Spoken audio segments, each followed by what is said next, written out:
Dostluq Parkından gəlir. Dostluq Parkı ətrafında sökülən villaların sayı artıq 45-ə çatdı. Bu gün qanunsuz tikililər musiqi sədaları altında sökülüb. Bakı meri Hacıbala Abdalov qanunsuz tikilmiş villaların söküntüsünün başqa ərazilərdə də davam etdiriləcəyini bildirir.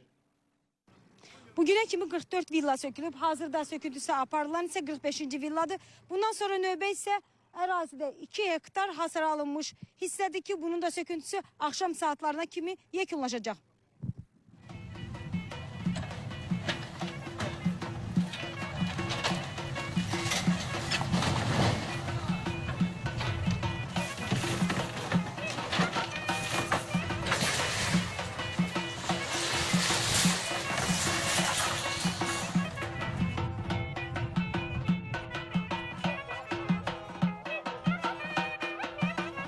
Sökülen villaların yerində isə yaşıllıqlar salınır. Görürsünüz, biz buradayıq, ağac əkirik.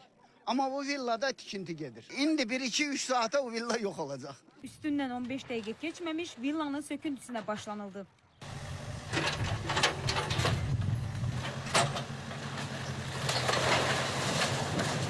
Paytaxt meri digər ərazilərdə villa tikdirən kəslərə də səsləndi. Yaxın vaxtlarda orada da söküntü işlərinin başlayacağı ilə bağlı onlara xəbərdarlıq etdi. Bu villaların sökülməsi imkanlı, qanuna zid hərəkət edən, özünün şəxsi mənafeyini dövlətin, xalqın mənafeyindən üstün tutan insanlara bir sınaqdır. Bilsinlər, tez-gec orada gələcəyik. Əmin olsunlar. Bakı meri dedi ki, söküntüdən narazı qalan villa sahibləri ona xəbər göndəriblər. Deyiblər ki, Hacıbala müəllim istəyirsə söktürdüyü materialları onun həyətinə apartıra bilərik. Bakı meri bu təklifi heç də pis qarşılamayıb. Göstəriş verib ki, sökülən villaların materialı kimə lazımdırsa götürüb apara bilər.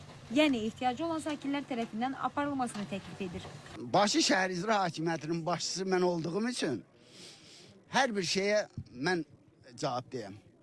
Ona görə də heç nədən çəkinmirəm. Möhtərəm prezidentimizin tapşırıqlarını canla başla yerinə yetirirəm və bundan sonra da yerinə yetirəcəyəm. Qeyd edək ki, ölkə başçısı İlham Əliyevin tapşırığı ilə Dostluq Parkında olan bütün qeyri-qanuni villalar söküləcək. Hazırda bu ərazidə yaşıllıqların salınması ilə bağlı Bakı şəhər icra hakimiyyətinin təşkilatçılığı ilə ümumilikdə 10.000 ağac gətirilib. Bura gələcəkdə əhalinin boş vaxtının səmərəli keçirilməsi üçün böyük park olacaq. Pərvin İsmailova, Qəhrəman Məmmədov, Space. 1-ci Avropa